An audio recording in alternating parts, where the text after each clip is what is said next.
Hello and welcome to episode 18 of SAAB Fever. My name's Frank, and in today's episode I'll be attempting another fuel filter change on a SAAB 9.5. I had intended this episode to be nothing more than a simple fuel filter change. Sadly, the car had better ideas. Anyone that saw the last episode when I changed the fuel filter knows that sadly it went horribly wrong for me, and I needed to end up changing the banjo bolt at the front. I was able to get a better position for the camera mount, so I could actually show you everything happening underneath the car. And it was my intention to just show you a fuel filter change.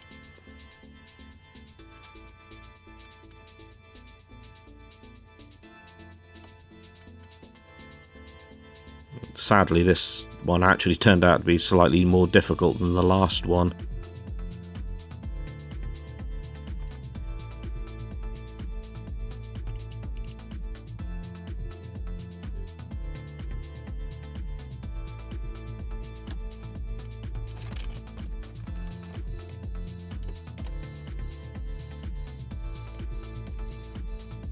You'll see in a sec, everything comes apart pretty easily, really. You can see fuel starting to drip out there.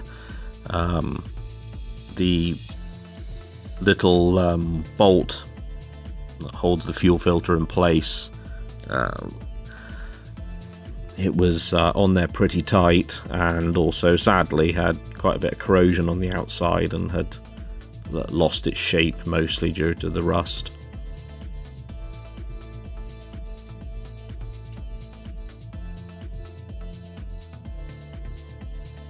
So far so good. The bolt came out easily. The bolt on the banjo there came out easily enough. The car's been sitting a little while, so I didn't really need to purge the fuel line beforehand or anything. Just move on to the nut on the rear side. I didn't bother filming it. It was nothing that interesting to see.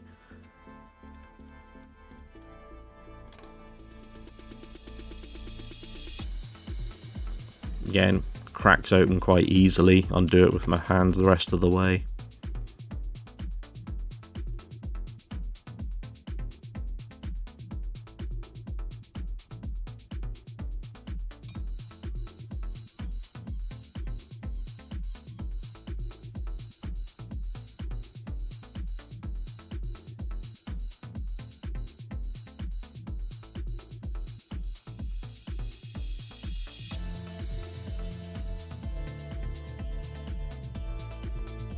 Just having a quick look at that front banjo there, and I'm sorry to say it looked absolutely fine, but you'll soon see later on that it wasn't.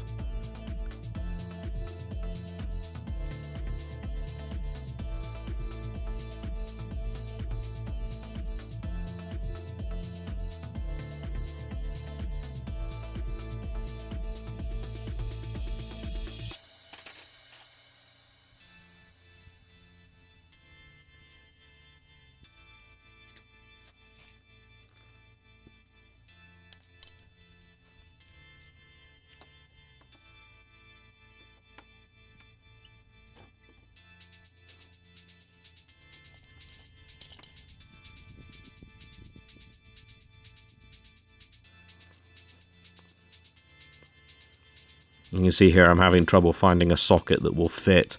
I think it's supposed to be a 10mm, but it was just turning freely. 8mm was too small. Eventually I find a 9mm, I think. But even that wasn't much luck.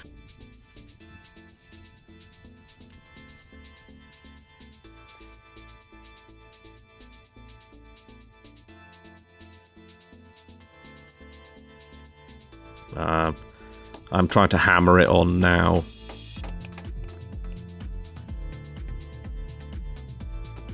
I think it's safe to say that was supposed to be a 10mm.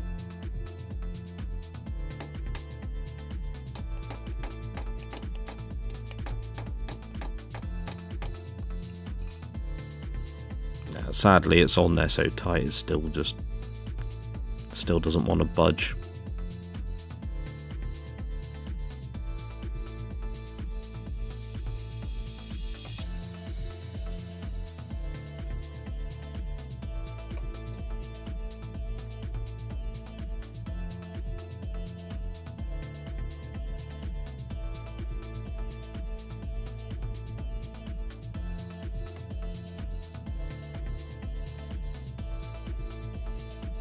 Another attempt at hammering it on. Ultimately, this gets me nowhere.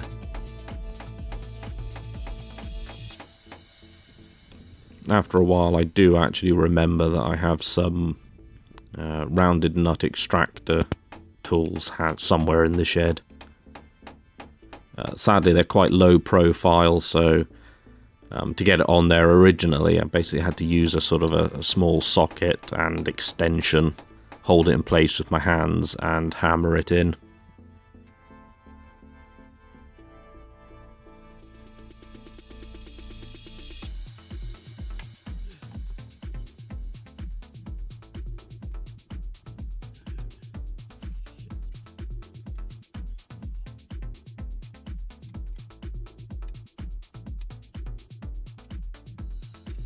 Just hammering the extractor on now.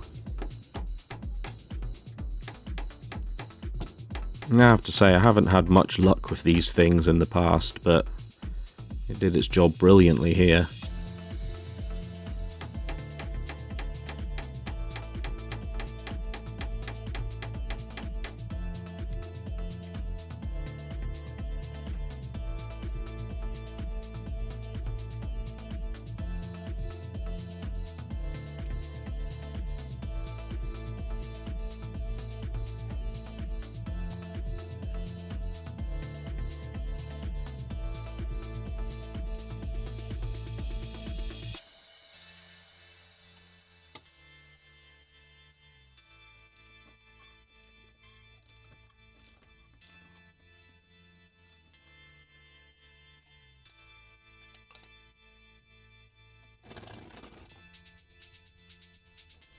Okay, I finally got the fuel filter off now.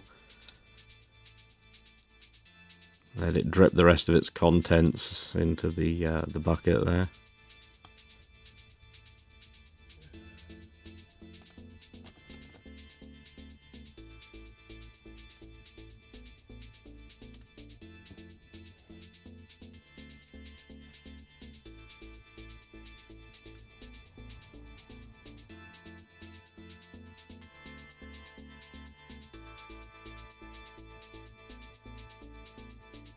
Finally get around to putting the new fuel filter in.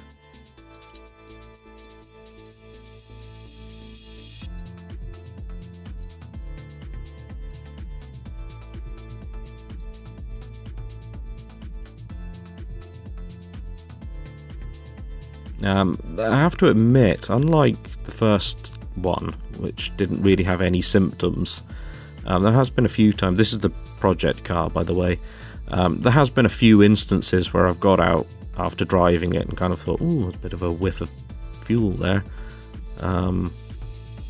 Sadly, I kind of misdiagnosed that, but part of the problem with this car is that it needs a thermostat changing because it doesn't ever get up to proper temperature, which made me think it was running a bit rich, and therefore that might help explain the kind of the odour of fuel towards the back of the car. But actually I think this one was leaking slightly beforehand.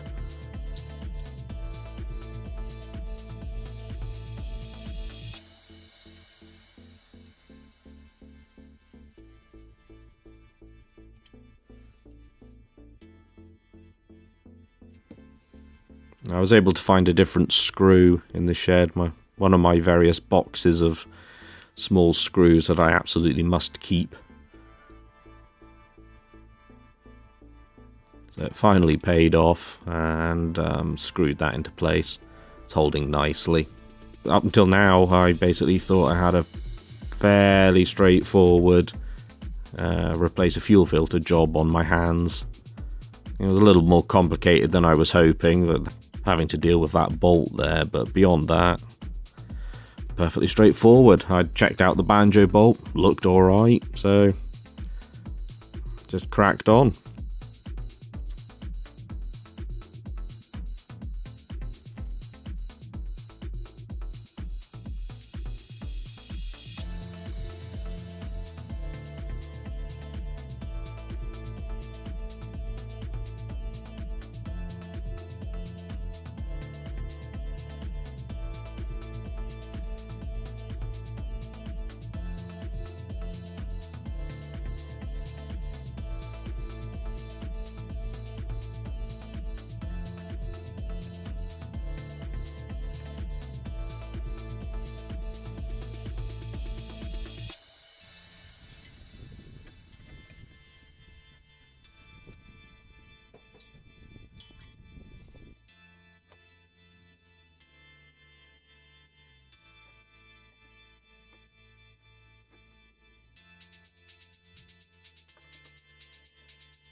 Now I've actually gone to the driver's seat now. I'm turning the key to the on position just to get the pump to activate and prime the line.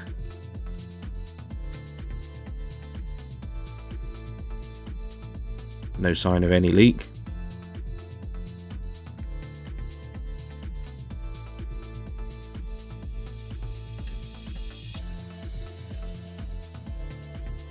Prime it again. Check again, still no leaks. Could probably go ahead and try to start it now.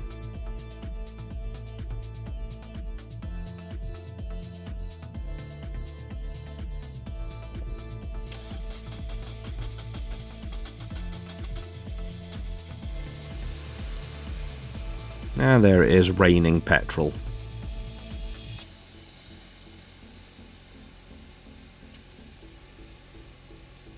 There I am having a look and saying golly gosh.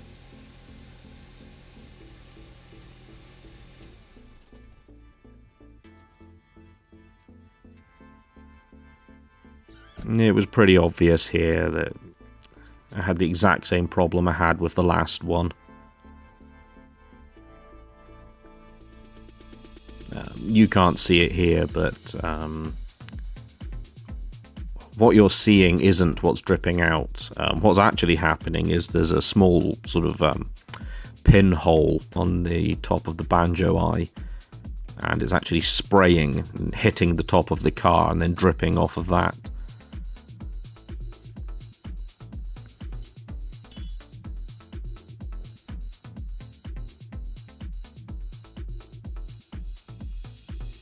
My first thought was maybe it wasn't done up tight enough, so I actually tried tightening it.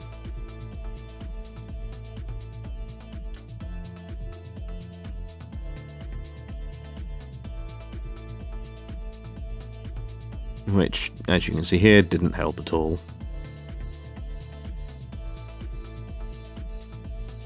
So I just undid it.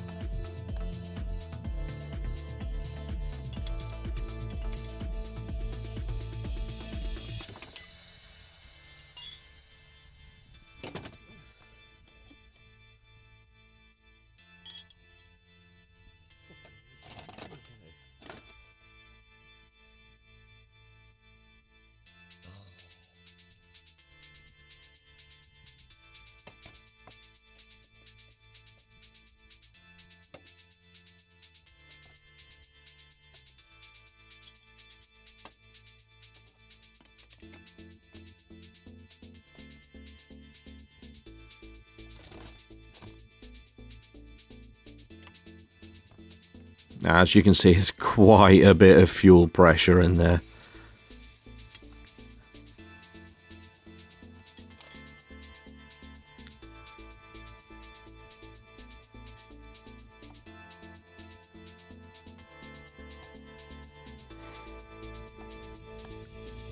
On the plus side, this failing again does at least mean you guys get to see a better close-up example of what I did last time.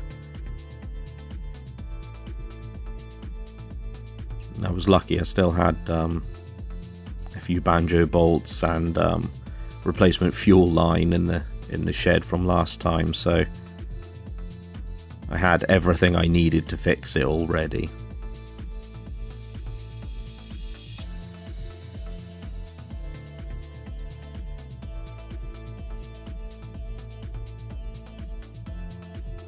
Gonna cut the fuel line there, pull off the kind of rubber shroud that covers the rear end of the fuel line. I think on the other car I actually left that off, but I'm assuming it's there for protective purposes, so I'm just going to shorten it and put it back on.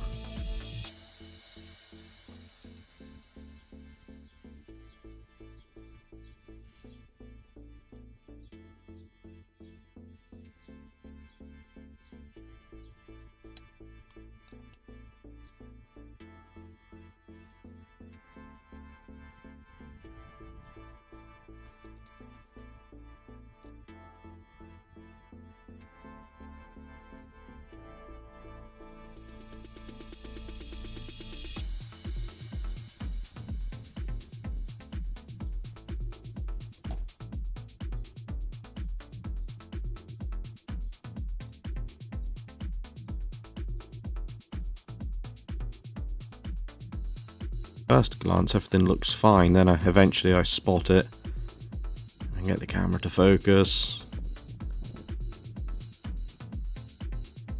You see that mark on the inside. There we have it.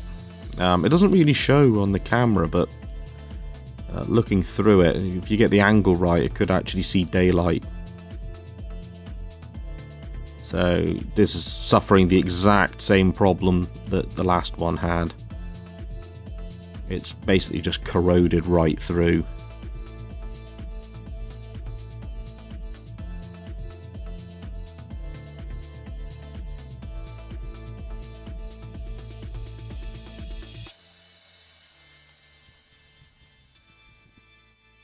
So, replacement banjo eye on some thick fuel hose that will go over the plastic hose that's already on the car. And just use some banjo bolts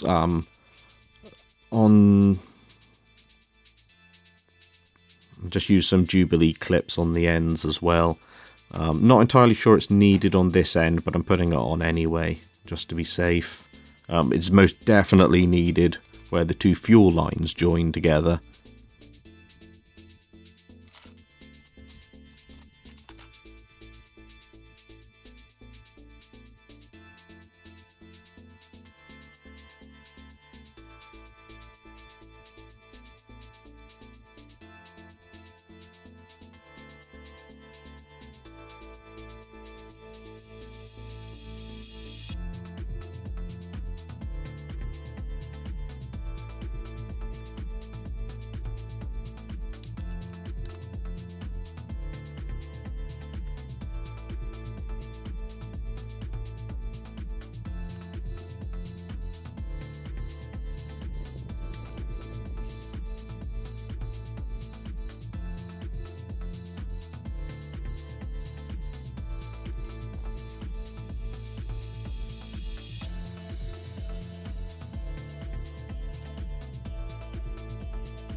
Having to make some adjustments here just so that when it all is in place and the fuel line is shoved upward, I need to make sure that the banjo eyes are at least trying to sort of be in the correct position.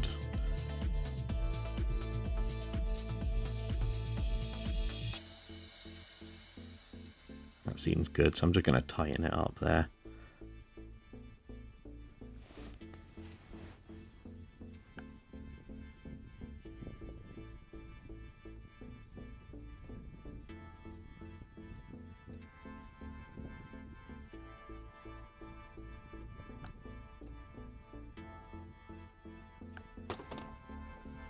Screw it nice and tight, nice and snug into place there. Again, I'm going to go to the front, I'm going to check, turn the key to the on position to prime the fuel. Do that once or twice. Give the fuel pump a chance to build the pressure in the lines. If all looks well, then I'll go ahead and actually start the engine.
Okay, the engine's now running and it's bone dry.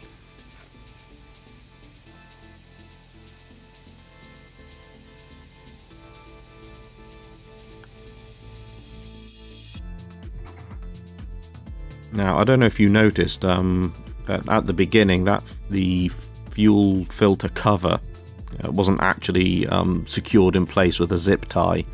It was just clipped on. I thought not to worry, I've still got some zip ties left over from last time. So I put two together, positioned it round, ready for...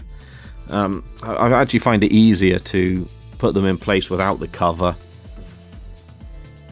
Just to get them over the filter, and then put the cover on and then tighten them up. The zip tie had one last act of spite for this job, and as I was tightening it up, it just snapped. Those were my last two longish zip ties, so to hell with it, just getting put back on the car as is. As always, thanks for watching.